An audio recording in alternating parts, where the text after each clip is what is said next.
Ouais. J'suis dans la benzo, rien que j'encaisse. Jamais loin des problèmes, passe ma vie à faire ski. Les faux culs pour qui je me suis bien trop investi. Tu veux faire du zéyo, fais ça plutôt d'esprit. Je vais pas claquer tout mon feu dans des reliés et des vivis. Je suis né pour briller comme les dents de tripi. Pour ça, je peux faire. Salut les gars. Salut. Salut Romain. Gros changement aujourd'hui.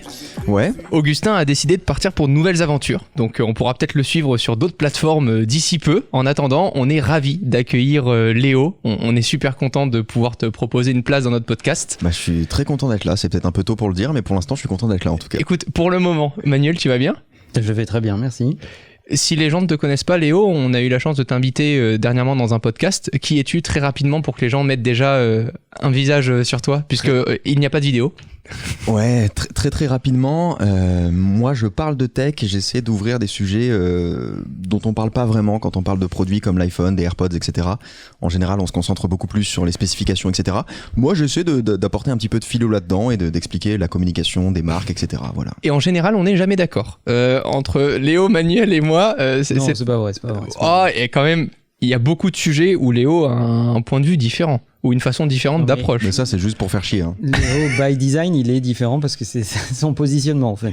Donc voilà. Non, mais Léo, il parle d'usage. C'est ça qui est intéressant sur sa chaîne. C'est que il va moins parler de tech, il va plus parler d'usage, d'appropriation, etc. Et donc, ça donne un regard assez différent sur la tech. C'est ça qui est intéressant. Bah, c'est surtout que les usages aujourd'hui, ils changent à une vitesse folle. Enfin, moi, je sais que je m'étais pas du tout intéressé à l'audio, par exemple. Et puis, bon, Manuel m'a forcé un peu la main pour attaquer le podcast, d'où le podcast. Mais on est vite revenu dans les codes, hein, puisqu'il y a quand même YouTube si les gens veulent nous suivre en vidéo. Ça, c'est vrai. On n'a pas compris. Enfin, moi, j'ai mis déjà 10 épisodes à savoir qu'on était filmé. On me l'a dit en dernier. Et ensuite, j'ai toujours pas compris l'intérêt. Mais enfin, moi, je suis content aussi. Il y a des gens qui veulent nous regarder. Toi, Léo, t'as attaqué le live aussi. Ouais, maintenant, je fais du live. Alors, pour le coup, c'est pas que de l'audio. Moi aussi, je suis en vidéo. J'ai pas réussi à. Mais tu changes au niveau des façons de faire et. Ouais, donc clairement, c'est un exercice qui est très différent. Et je suis très content dans le même temps, dans la même période, de faire ce podcast maintenant avec nous. Donc, je suis à peu près sur tous les formats maintenant. Content avec nous. Oui, il est content. Il est content d'être avec lui aussi. Ouais, je suis content d'être avec nous, oui. Mais essentiellement avec moi qu'avec vous. Mais je vous compte dans le nous quand même. Oui, c'est gentil. Bon voilà, donc Léo fait du Léo. Léo, bienvenue. Tu es intronisé dans Take Out, le podcast officiel du jus de pomme. Tu es le bienvenu. Eh ben merci beaucoup. Manuel qui a changé de micro, il faudrait que tu le mettes face à toi. Celui-ci en fait, un peu plus. Voilà. Bah je t'emmerde. Ah voilà, c'est magnifique comme ça. Et puis récemment, tu m'as quand même embarqué dans Clubhouse. Manuel m'a embarqué dans Clubhouse aussi. C'est vrai. Enfin, vous adorez en général, les gars. Une fois que je suis à l'aise dans un domaine, vous me prenez, vous me dégagez très vite. On te sort du truc. Alors moi, je t'ai pas tellement sorti parce que Clubhouse, j'y suis pas tellement allé en fait. Parce que le problème, c'est que vous faites des Clubhouse. Vous faites des Clubhouse à 8h30. C'est ça. Et c'est pas du tout une heure pour parler avec des gens que je connais pas. Donc, mais si, c'est très bien. Non, pas du tout. J'ai quand même l'impression que c'est pas une heure pour parler du tout. Moi, à 8h30, je parle avec mon café en fait, à la limite. Et encore. Donc si tu veux. Tu parles avec ton oreiller surtout. Parler avec des inconnus. Mais c'est quoi votre intérêt avec Clubhouse ? Qu'est-ce que vous allez chercher là-bas ? C'est pas de notre intérêt, on est cool. Il y a plein de gens de la communauté Takeout qui nous ont dit faites un Clubhouse, on va pouvoir discuter avec vous, vous poser des questions, etc. Moi, à partir de ce moment-là, j'étais en mode non, j'ai pas envie de parler des gens que je connais pas, ça me fait peur en fait.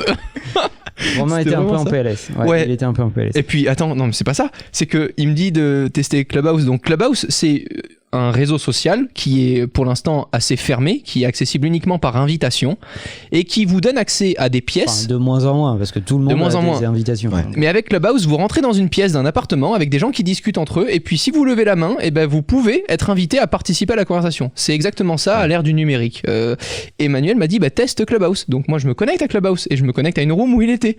Et ce bâtard, pas du tout prêt, il dit dans la room du coup dans laquelle je suis, il dit regardez, il y a Romain, invitez-le pour parler de ça. Je te en mode mais pas du tout. Et puis là, sans que je le décide, il m'ajoute dans les speakers et puis à tout moment, je peux parler d'un truc avec des milliers de personnes qui sont dans la room.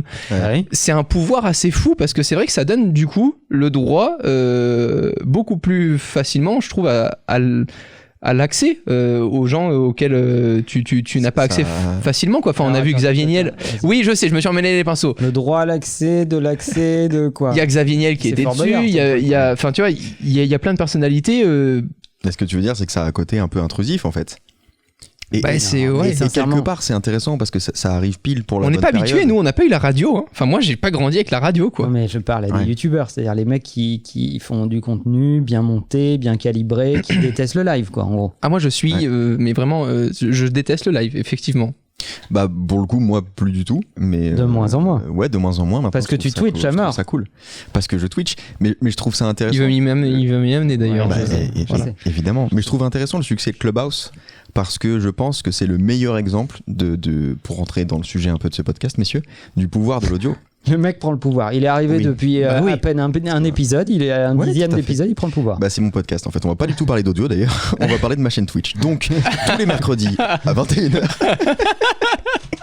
Non, mais je trouve que c'est le meilleur exemple du pouvoir de l'audio. C'est que la principale force de l'audio, c'est que ça demande pas de matos en fait.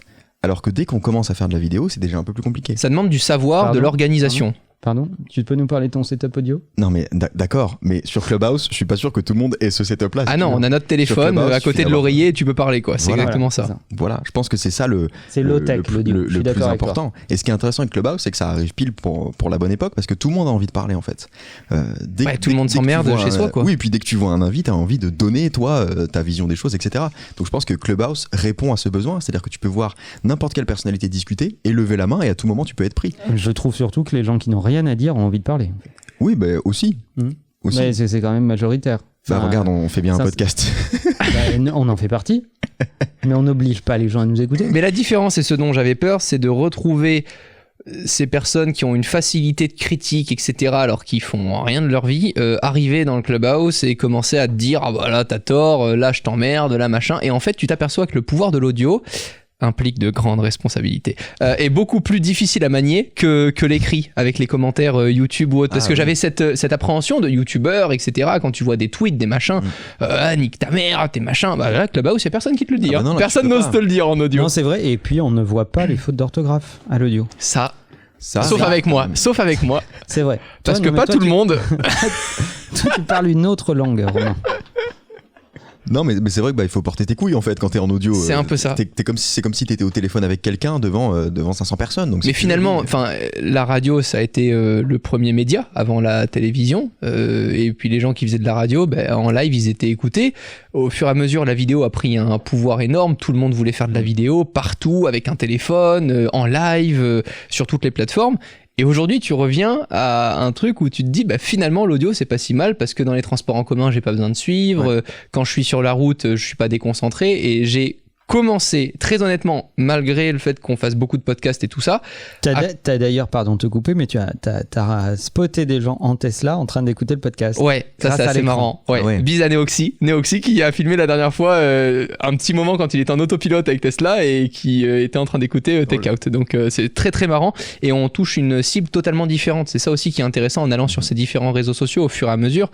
On en parlait d'ailleurs dans le Clubhouse de la semaine dernière. C'est ce fait d'avoir l'impression en fait de t'étaler de réseaux sociaux en réseaux sociaux, mais finalement à chaque fois que tu y vas, il n'y a pas le même ressenti sur les communautés et le retour. Et moi, ce que je trouve intéressant, c'est que ça oblige les marques à avoir une voix, mais au sens littéral du terme. C'est-à-dire que t'es obligé d'être représenté par un humain. T'es pas abstrait, quoi. Et ouais. Tu vois, même tu vois la meuf de la SNCF qui te dit que ton train est en retard, elle a une voix. Ouais. Et tout le monde la reconnaît. Ouais, c'est vrai. En fait, les marques vont devoir retrouver cette espèce de lien de proximité. C'est vachement intime, l'audio. C'est tout le pouvoir de la radio. Il y a des plateformes qui l'ont compris. Moi, j'aime beaucoup ce que fait Magellan. Je suis pote avec Mathieu Gallet, qui est le fondateur de Magellan, comme ça le disclosure est fait, mais c'est pas pour ça que j'en parle. C'est que je trouve que ils ont apporté tout le savoir-faire de la radio. Il faut rappeler pour tout le monde que Mathieu, c'était l'ancien président du groupe Radio France, et il a créé une plateforme qui s'appelle Magellan, en fait, qui sont des podcasts, mais dans un format très professionnel, très storytellé, avec un contenu vraiment très pointu, etc., et qui sont payants. Son grand pari, c'est de dire, il y a des gens qui vont payer pour du contenu audio de qualité. Ça, c'est un vrai pari. Hein. Ouais. Et d'ailleurs, pour rester dans le sujet des marques, etc., si quelqu'un veut sponsoriser ce podcast, maintenant que je suis là, moi, ça m'intéresse. Hein. Parce Voilà. qu'il est déjà déprimé à l'avance d'acheter des bouteilles de whisky. C'est et- une marque veut sponsoriser Jus de ce pomme, podcast. jus de pomme. Oui, jus de pomme. c'est Quelle vrai. qu'elle soit, des serpillères et tout, on prend tout. Nous on prend. Mais le vrai pouvoir de l'audio, au-delà de l'accessibilité, pour en faire, pour l'écouter, etc., c'est qu'en fait, on est dans un monde de surproductivité, qui est pas tout le temps productive, mais en fait, on fait tout le temps du multitâche. Et l'audio, c'est le seul véritable média qui te permet de faire du multitâche. Moi, je vois toujours des commentaires sous mes vidéos de gens qui me disent « Ah, mais tu parles trop vite et tout. À un moment, j'ai fait autre chose et je reviens, je comprends plus ce qui se passe. » À chaque fois, je leur dis « Mais pourquoi tu fais autre chose, en fait ?» C'est-à-dire qu'il y a une vidéo... L'ego de Léo. Mais non, mais il y a une vidéo... Tu me regardes, pourquoi tu fais autre Il y chose a une vidéo, regarde-la. Le podcast est très différent à ce niveau-là que tu peux totalement faire autre chose. C'est fait pour, en fait. Donc il y a des gens qui conduisent en écoutant du podcast. Moi, souvent, je prends ma douche en écoutant des podcasts, etc. On veut pas tout savoir. Non, on veut pas tout savoir, mais je la prends en maillot de bain si ça te rassure. Ah, ok. Mais il y a vraiment ce côté-là où moi, en fait, à chaque fois que je fais une activité manuelle, que je dois un peu me concentrer Pardon sur un truc, que je dois un peu me concentrer sur un truc, On va retrouver le délire de catholique le dimanche, activité manuelle. je regarde pas une vidéo, j'écoute un podcast, en fait, parce que le format est parfait pour ça. Tu seras plus obligé d'écouter tes cadres puisque tu seras dedans maintenant. Oui, non, mais ça me rassure. Par contre, ça laisse plus place, je trouve, aux fioritures et autres que tu peux mettre en vidéo pour faire croire que ton contenu est intéressant. Et c'est ce qui, moi, me fait flipper en audio, c'est que avant de... Pardon, précise. Quand tu fais de la vidéo, avec un beau montage, un truc un peu chiadé, etc., même si tu dis de la merde, on peut vite croire que ta vidéo est quand même très jolie. Là, on tu te laisse compenses. Ouais, tu compenses. Ce que Là, je veux dire, c'est que tu compenses le manque de fond par de la forme. ouais. Un truc un peu joli, des beaux plans, etc. Même si ce que tu dis n'est pas, Bah, n'est pas foufou, quoi. Bah, excusez-moi, je le dis, mais il y a plein de youtubeurs qui ont zéro charisme. Et les vidéos sont très belles, donc elles sont regardées. Des mais noms. finalement, le mec que tu regardes lui J'en ai. ou l'autre, le résultat est le même. C'est juste que tu le regardes parce que la vidéo est belle. Mais finalement, il assume pas ses propos réels. Il liste juste les caractéristiques d'un truc. Ou, tu vois, Il enfin, lit des specs. voilà. Et je trouve que dans l'audio, c'est beaucoup plus difficile à faire. Il faut avoir sa marque, tu vois, ça touche. Soit t'es détesté, soit t'es adoré, mais il faut avoir un truc où faut assumer ce que tu dis et avoir une prestance totalement différente. Et c'est d'ailleurs un exercice qui est pas du tout le même, je trouve, de pouvoir être à l'aise. Et Si puis, vous pouviez nous adorer, ça nous arrangerait quand même. ouais, et puis c'est peut-être parce que c'est mon métier, mais j'ai l'impression que la pression est pas la même entre faire une vidéo et faire un podcast. Ah, moi, ça me stresse plus. Hein. Le podcast L'audio, ouais. Ah ouais. Bah, la vidéo, j'ai le temps de la préparer, j'écris mon script, il y a plusieurs personnes qui peuvent la voir avant de tourner. Une fois que je tourne, c'est l'exercice le plus facile pour moi, c'est filmer. Moi, Tout est déjà préparé, donc il n'y a plus aucun secret. Ouais. Là, non seulement rien n'est préparé, on sait à peu près de quoi on va parler, mais je me dis putain, faut être bon, Ça, faut c'est avoir un propre à nous, timer. hein. C'est parce qu'on n'est pas sérieux. D'ailleurs, on nous l'a dit, hein, mais C'est vrai. C'est vrai. Ouais. Les gens ont dit quoi Un dernier commentaire, mais qui a mis un beau tacle, mais propre, qu'on respecte d'ailleurs. Et ah qu'est-ce oui, qu'il- mais qu'est-ce qui est qu'il a très dit juste en Qu'est-ce fait. qu'il a dit Moi, ça m'intéresse. Je me souviens plus du nom du mec qui a commenté, mais il a dit en gros votre dernier épisode c'était un peu confus, etc. Je vous conseille de mieux préparer les podcasts. Et dans le fond, il a raison. Le dernier épisode Ouais. était un Il peu a dit un truc confus. très bien, il a dit si vous pouviez appliquer tous les conseils que vous donnez, ça nous donnerait lieu à des podcasts plus intéressants. J'étais en mode oh le bâtard. Alors par Mais non, mais c'est définition, vrai. les gens qui donnent des conseils ne les suivent pas, hein, il faut le savoir. Hein. Que ça soit l'audio ou pas, par contre, même avec Clubhouse qui arrive et qui marche vachement bien, il y a toujours une habitude qu'on voit depuis des années, c'est cette mauvaise habitude qu'ont les réseaux sociaux à se dire ah ok, bah, ce qui marche, je vais le reproduire partout. Comme si la fonctionnalité de Clubhouse pouvait être autant intéressante, par exemple sur Twitter, qui a voulu lancer Spaces. Ça se dit comme ça ou pas? Ça se dit Je l'ai Spaces. je l'ai- Ouais, je l'ai eu bon là. Je trouve ça toujours fou. Et tu me disais Léo, bah oui, mais c'est pas récent, ça fait des années que les Non, réseaux sociaux... c'est un vieux phénomène et que je trouve trop cool en fait. Ah ouais? Et Bah à qui ouais. réussira le mieux au final d'intégrer la fonctionnalité? Je trouve ça trop cool parce que moi ça me fait chier d'avoir Instagram et Snapchat d'un côté. Si on peut, même si c'est des voleurs, si on peut tout centraliser sur une même app où j'ai les mêmes following, les mêmes followers, etc., la même communauté, tout simplement j'ai plus de place sur mon téléphone, c'est-à-dire que j'ai pas 15 000 applications, moi ça m'arrange. Ouais, mais ça c'est le rêve, Léo. Moi, j'ai pas la même communauté sur Twitter, sur Insta ou. Non mais Moi, c'est ce qui me plaît. Justement, Ouais, justement, c'est ce que je Et dis. c'est ce qui me plaît, moi. C'est de pas avoir la même communauté Ah, et donc oui, du non, mais- coup de ne pas broadcaster le même contenu. Mais en fonction des communautés. les solutions existent toujours. Ça a pas tué Snapchat, ça a pas Ah tué. non, mais je dis pas ça. Les solutions Je dis que- existent toujours. En fait, ce qui est intéressant dans ce que dit Romain, c'est dès qu'il y a une nouvelle fonctionnalité, tout le monde se rue sur cette fonctionnalité. Ouais. Bon, là, sincèrement, Clubhouse, Twitter Spaces, il n'y a pas beaucoup de réinterprétation, c'est quand même c'est copier-coller. Ah ouais. Mais, à la décharge de Twitter, que j'aime beaucoup, le Twitter travaillait sur ce format audio depuis longtemps. Clubhouse a dégainé un peu plus vite, mais Twitter réfléchissait à ce sujet. D'ailleurs, quand on écoute les annonces de la conférence de Twitter qui a eu lieu il y a quelques semaines, je ne sais pas quand est-ce que ce podcast sera diffusé, donc je suis prudent. Jamais, je pense. En fait, ils ont plein de nouveautés, tu vois. Ils ont le subscribe. Bon, je crois pas beaucoup à ce produit, mais ils ont ce subscribe où tu peux payer pour lire les tweets de quelqu'un. C'est fou, mais non. Ouais. Ah ouais, mais il y a des gens qui produisent du vrai contenu Twitter intéressant. va devenir... En fait, ils vont prendre le terrain de OnlyFans. Ouais, mais tu vois, par exemple, pour des Monétise des contenus... tweets. ouais, ok. Alors pour le coup, pas audio, mais ils lancent Twitter Spaces en face de Clubhouse. Et voilà, ils annoncent plein de nouveautés. Mais Clubhouse et Twitter Spaces, c'est vraiment très très proche. On va voir dans quelle direction ça va. Mais Instagram a répondu récemment. Avec le fait que tu peux lancer des lives avec Plusieurs personnes dans le live, Exactement. inviter des gens qui te suivent et tu peux cliquer sur un profil d'une personne que tu ne suis pas ou autre et l'inviter dans ton live Instagram aussi. Non, c'est assez fou, mais d'un autre côté, je pense qu'on retrouve là une proximité dont les gens ont besoin dans cette période. Ce qui est assez rigolo, c'est de voir justement ces nouveaux réseaux sociaux et fonctionnalités qui émergent pile poil à la période où les gens sont seuls chez eux, s'ennuient, ne vont plus au travail, travaillent dans le même espace, etc. Pas tous, mais j'ai l'impression quand même qu'il y a quand même une bonne coordination pour que le lancement soit pas anodin à ce moment-là, quoi. Je pense que Clubhouse serait annoncé en plein mois de décembre, tout va bien, les gens voyagent, ou en plein été. Pourquoi décembre, Romain ? Tu veux nous en parler ? Pourquoi tu as choisi décembre ? Décembre, parce que pour moi décembre c'est là où les gens sont dehors, pensent à autre chose, sont pas collés devant leur ordi, un peu comme juillet août, tu vois.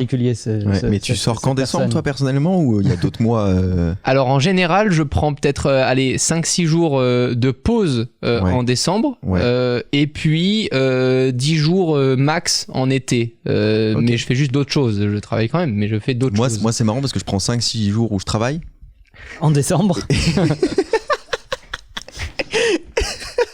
C'est pas faux en même temps. Quel enculé. En même temps, il y a des mecs qui Netflix derrière qui peut bosser, donc ça c'est bien. Ils s'occupent de rien en fait. C'est très très bien. C'est la force de s'associer, tout simplement, je pense. Hein, c'est exactement ça. Non, mais ce que je disais tout à l'heure, c'est que je suis d'accord avec le fait que ce soit de la copie et tout, mais je trouve ça cool. Vous imaginez aujourd'hui Instagram sans les stories ? Non. Mais moi, j'aurais aimé continuer Snapchat. J'étais à fond sur Snapchat avant qu'il y ait Instagram. Qu'est-ce qui t'empêche de continuer Snapchat ? Il y a toujours du monde sur Snapchat. Hein. Ouais, mais je trouve que la communauté est devenue totalement différente. Mais je suis pas sûr qu'elle ait tant changé que ça. Hein. Bah si, c'est une communauté de dealers. Si je regarde, tu veux acheter de la drogue, c'était déjà le cas. Tu veux acheter de la drogue, tu vas sur Snapchat. C'est vraiment la spécialité. Ah ouais ? À ce point ? Mais c'est incroyable, en fait. C'est incroyable. On est en train de donner des conseils aux gens pour acheter de la drogue, là ou... Mais non, mais je veux dire, c'est exactement comme TikTok qui renvoie vers OnlyFans, le réseau social de nudisme. C'est exactement ça, TikTok. Alors, moi, il faut me déniaiser, je ne connais pas. Hein. OnlyFans, tu connais pas ? On va faire découvrir en live OnlyFans à Manuel. Envoie ton profil, Romain. Ok. OnlyFans, c'est un réseau social où...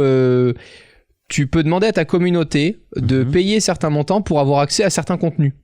Et évidemment, ce sont des contenus qui sont très proches du porno. Bon, c'est de l'érotisme, on va appeler ça comme ça pour être joli et poli. Mais en gros, la nana qui va se montrer ou le mec sans le caleçon ou avec la moitié du caleçon, tu vois pas vraiment toutes ses parties intimes. Bon, j'ai compris. Voilà. Et pour que tu puisses tout voir, tu peux avoir un abonnement, payer à la photo aussi. Tu fais un tweet, tu payes à la photo pour voir la photo, etc. Mais ça rapporte une somme astronomique. Hein. C'est un réseau de putes, quoi. Ouais, exactement. Du coup, je vous pose une question. Est-ce qu'on pourrait voir un OnlyFans de l'audio ? C'est-à-dire ? Est-ce qu'on paierait sur Clubhouse, par exemple Est-ce que ça marcherait, tu sais ? De la monétisation pour certaines... Parce que ça existe déjà, ça existe déjà avec le téléphone rose. Ouais, mais même ça existe déjà. Il y a déjà des lives qui sont accessibles. Ça existe encore ? Non, ça existe plus, mais ça a existé, Xavier Niel. Pour moi, ça s'appelle des conférences. Ce que vous dites, des conférences privées, quoi. Enfin, moi, en tout cas, je serais capable de payer demain pour entendre, j'en sais rien, Warren Buffett et Elon Musk échanger sur une conférence. Par hasard, mais seulement si t'as fini de lire la bio. Ah oui, on va t'habituer au running gag aussi. Si, j'ai la rêve. Tu l'as, c'est bon. Parfait. Voilà. Moi, je serais capable de payer pour accéder à certaines conférences. Je crois pas du tout que ça soit la mort des conférences. Je pense qu'il y a des conférences avec un line-up de speakers très intéressant, en fait. Et je suis très content de payer pour aller écouter des speakers que j'admire. Alors souvent, c'est pas forcément en France d'ailleurs, mais ça arrive que ce soit en France, mais pas toujours. ça changera pas, mais est-ce que je suis prêt? La vraie question, c'est est-ce que je suis prêt à perdre du temps, prendre un avion, consacrer de l'énergie, me déplacer, etc. ou est-ce que je veux le faire en dématérialisé? Quel est l'intérêt d'aller à une convention pour... tu vois, ça prend quand même du temps dans ton agenda, tu te déplaces, machin. Alors, le seul intérêt, c'est le networking à côté. Bien sûr. Tu vois. Mais si c'est pour vraiment accéder au contenu des speakers, t'as aucun intérêt de déplacer. Ouais. Mais pour revenir sur l'audio. Ça, c'était un ouais qui veut dire ta gueule. Non, parce que j'allais enchaîner. Les gens sont déjà pas trop prêts à payer pour de la vidéo. Est-ce qu'ils sont prêts à payer pour de l'audio? Bah, c'est faux. Regarde le succès de Netflix. Non, mais ça c'est différent, mec. Bah non, c'est de la vidéo, mec. Oui, non, mais quand je parle de la vidéo, c'est plus notre travail à nous, tu vois. Vous allez arrêter avec les mecs? Vous allez vous appeler frérot dans 2 secondes? Frérot, ma biche. On fait pas la casse à des papels non plus, tu vois. Donc forcément. Non, mais regarde, il y a des créateurs aujourd'hui sur YouTube qui ne vivent que des revenus que la communauté leur donne, des dons, quoi, tu vois. Donc en fait, les gens sont capables de aujourd'hui contribuer en payant pour accéder à un contenu vidéo. Ouais, mais c'est déjà un peu tabou, ça dépend des communautés. Moi, je connais pas beaucoup de gens qui payent pour de la vidéo, mais alors pour de l'audio, j'y crois encore moins en fait. Ça arrive, il y en a. Pour moi, c'est tout le business model de Clubhouse. Moi, je pense qu'on en a rien à foutre de savoir si c'est de la vidéo ou de l'audio. Je pense que tu es prêt à payer pour un contenu de qualité. Voilà. Peu importe sa forme. Ouais. Je suis pas d'accord. Tant mieux, c'est le but de ce podcast. Je pense que la vidéo est toujours plus vendeuse que l'audio. T'as l'impression d'en avoir plus. Dans un des prochains podcasts, on va essayer de lui faire acheter des NFT. On va voir la gueule qu'il va faire quand il va comprendre le dématérialisé. Objectivement. T'as l'impression d'en avoir plus pour ton argent. Masterclass.com. Ouais. Donc, en gros, une espèce de MBA, pour ceux qui connaissent pas, c'est de super speakers. Pour ceux qui aiment le basket, t'as Steph Curry qui parle de basket, ouais. Tu as, je sais pas, t'as d'autres exemples, t'as le négociateur en chef du FBI qui parle de la négociation en général et de ça, comment tu me l'as négocier. dit, j'ai toujours pas pu trouver. Scorsese. T'as Scorsese sur le cinéma, etc. Donc ils prennent des références. Moi, objectivement, que ce soit en vidéo ou en audio, j'en ai rien à foutre. Je paierai pour écouter ce contenu. Mais c'est en vidéo. C'est en vidéo, mais tu peux l'écouter aussi que en audio si t'as envie sur la plateforme. La vidéo n'apporte pas grand-chose. Il y en a certains qui utilisent un tout petit peu la vidéo pour faire preuve de pédagogie parce qu'ils passent des idées un peu complexes et qu'à certains moments, ça mérite de l'illustration. Mais objectivement, pour être abonné à masterclass.com et suivre certaines masterclass, tu peux écouter ça dans la rue, tu rates pas grand-chose. Je doute pas de l'efficacité du média, je doute plus de convaincre les gens avec de l'audio. Je pense que c'est encore difficile et je connais très peu de gens finalement dans mon entourage qui écoutent des podcasts. Il y a même certaines personnes qui ne savent pas ce que c'est en fait. Mais est-ce que vous pensez que le podcast mais ça, justement... il faut plus leur parler à ces gens-là. Non mais il y a plein de gens pour qui le podcast c'est ah oui c'était marrant quand Norman il faisait des vidéos. Il y a plein de gens pour qui le podcast c'est ça. Tu connais vraiment des gens bizarres toi? Oui. D'accord. Mais l'audio se consomme encore aujourd'hui vraiment différemment de la vidéo et je pense que tant qu'on n'a pas passé ce seuil, tant qu'une personne ne consommera pas un podcast ou un échange audio aussi rapidement qu'une vidéo pendant 10-15 minutes pour accéder à un sujet précis, apprendre ou encaisser beaucoup d'informations dans un petit temps donné et passer à autre chose, aujourd'hui tous les retours qu'on a dans les podcasts et autres quand on les a lancés c'était c'est pas assez long, il faut que ça fasse 30, 40, 50 minutes, ouais. Mais au final si ce que je dis en 50 minutes je peux le dire en 15 minutes, pourquoi est-ce que vous voulez pas juste consommer de l'audio aussi rapidement que ce que vous consommez en vidéo et ça pour moi c'est ces usages vraiment différents et ces façons de consommer le contenu ne permettent pas pour moi encore à l'audio de s'implanter aussi vite que la vidéo. Le problème de l'audio c'est que ça demande plus de maturité digitale, c'est-à-dire que je pense que tu acceptes de payer de l'audio ou de rentrer dans un processus qui est audio only si ta maturité digitale est plus forte. C'est-à-dire si tu peux écouter cet audio dans ta bagnole, si tu vois, ma mère elle va pas le faire demain, tu vois ça. Le podcast elle est pas près de rentrer. Et pourtant c'est comme la radio. Si je lui envoie un lien YouTube, elle va le regarder. Mais si je lui envoie un lien vers un podcast et je lui dis abonne-toi, écoute les épisodes, etc. Est-ce que le problème c'est l'accessibilité alors? Alors là, je suis en train de réfléchir, je suis en train de me dire que ma mère va peut-être m'engueuler. Mais bon, ça c'est un autre sujet. Mais c'est l'accessibilité alors qui est pas assez aboutie, c'est l'expérience utilisateur qui permettent pas aussi facilement à un utilisateur aujourd'hui de vouloir consommer de l'audio que de la vidéo? Je crois pas. Non, je crois pas non plus. Moi je pense que la raison pour laquelle souvent l'audio, c'est de la culture ou alors c'est vachement d'entrepreneuriat, etc. Ça paraît chiant en fait, excuse-moi, mais quand on parle d'audio ou de podcast habituellement, moi, enfin il y a de ça 6 mois, tu me parlais de podcast, ça paraissait chiant. Ça paraît un télo, un peu Télérama quoi. Le mec qui commence avec sa plateforme, machin, avec son truc de trading qu'il veut te vendre ou j'en sais rien, enfin moi ça me paraissait le truc bizarre. Je pense pas que ce soit ça, je pense que c'est juste que ça paraît moins divertissant. Parce qu'à mon avis, il y a plein de gens qui consomment du contenu quand ils s'ennuient.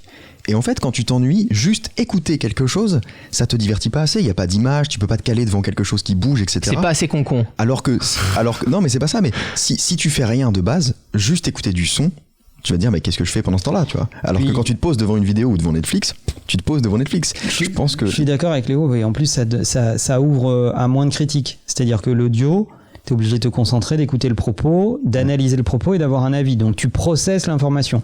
Alors qu'en vidéo, tu peux faire des critiques débiles. Tu peux dire il était mal habillé. Ouais. Un truc qui a aucun rapport avec le fond. Tu vois ce que je veux dire?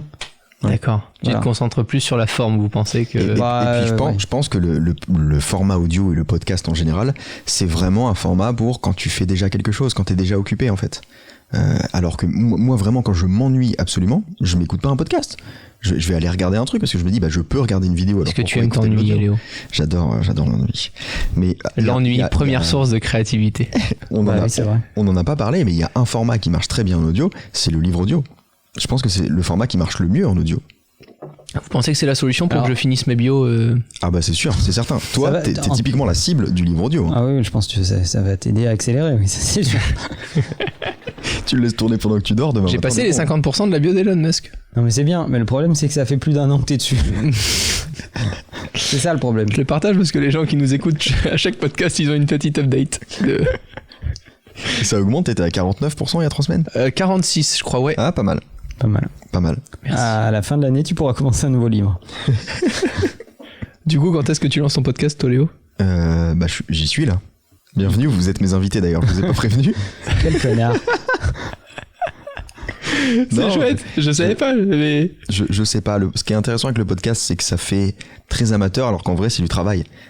Et je sais pas pourquoi l'audio, on a peut-être plus l'impression, mais parce qu'on n'est pas assez sensibilisé là-dessus. La vidéo aussi, pendant longtemps, pour les gens, c'était quasiment pas de travail. C'était tu poses ta caméra sur un trépied, t'appuies sur rec et puis après tu discutes et il y a pas de travail derrière. J'ai l'impression que l'audio, on a peut-être encore cette vision du côté amateur alors qu'en fait c'est du taf. J'ai l'impression qu'il faut avoir beaucoup plus d'expérience dans le sujet que tu vas traiter en audio que en vidéo. Justement parce qu'en vidéo, dès lors que tu sors quelques chiffres ou quelques trucs, tu peux tellement bien l'illustrer et tellement bien le packager qu'on a l'impression que c'est logique que tu le traites. Et finalement, là, en audio, un contenu beaucoup plus long, parce que là, ce qu'on dit là, peut-être qu'en vidéo, on l'aurait sorti et fini en 6 minutes. Là, ça dure une demi-heure. Pour parler pendant plus d'une demi-heure d'un sujet, il faut quand même avoir eu quelques pieds dans plein de domaines différents qui te permettent de parler du sujet que tu veux aborder, quoi. Ouais, et puis tu peux pas l'illustrer. En fait, quand t'écris un livre, si t'as envie que tout soit limpide et clair, la manière la plus simple de montrer ce que tu veux dire aux gens, c'est de mettre une photo, de mettre un dessin, tu vois. Alors que J.K. Rowling, quand elle détaille Harry Potter, si tu veux, faut qu'elle mette vachement de détails dans ses personnages pour que tu les visualises. Nous c'est pareil, quand on explique un truc, on est obligé d'aller au fond des choses et d'être vachement précis dans ce qu'on dit. J'espère d'ailleurs que les gens ont compris ce qu'était Clubhouse ou Twitter Spaces depuis tout à l'heure, sinon on a tout loupé dans ce podcast. Ouais, ils ont Google quand même, tu vois, ça peut aider. C'est vrai. On part du principe que les gens vont s'intéresser ou pas, et vous tapez le nom dans Google, vous allez tout de suite comprendre. Ouais. Et puis, est-ce qu'on parle pas à des gens qui sont déjà convaincus par l'audio, en fait ? Au fur et à mesure, oui et non, parce que c'est quand même difficile finalement. Tu vois, on voit la communauté qu'on peut réunir tous les trois et autres sur nos réseaux tous les trois, vous êtes gentils, respectifs. Surtout vous, parce que moi je réunis. Tu vois, sur la chaîne Takeout, il y a moins de 2000 abonnés. Ouais. Alors qu'il y a une chaîne à côté qui a 1 million et toi t'as 400 000. Ouais, 300 000. 300 000. Ouais. Tu vois, je me dis. C'est quand même difficile de convertir les gens à un... On parle pas de ma chaîne. à un autre. Il est passé à autre chose direct. T'as vu ? Il a dit bon voilà, c'est fini pour les chaînes YouTube. Alors. Bon Léo, on te dit à très vite du coup dans un Clubhouse. avec Manuel. Avec grand plaisir quand vous en ferez un à 10h30 par exemple. Non, mais ça n'arrivera pas parce qu'il faut quand même qu'on taffe. Mais Tu sais, Jordan Belfort disait toujours appelez vos clients avant 9h30 parce qu'après ils sont déjà au téléphone. Mais Nous, c'est exactement ce qu'on fait avec Clubhouse. Mais je suis pas ton client, qu'est-ce que tu me casses les couilles en fait M'appelle jamais s'il te plaît.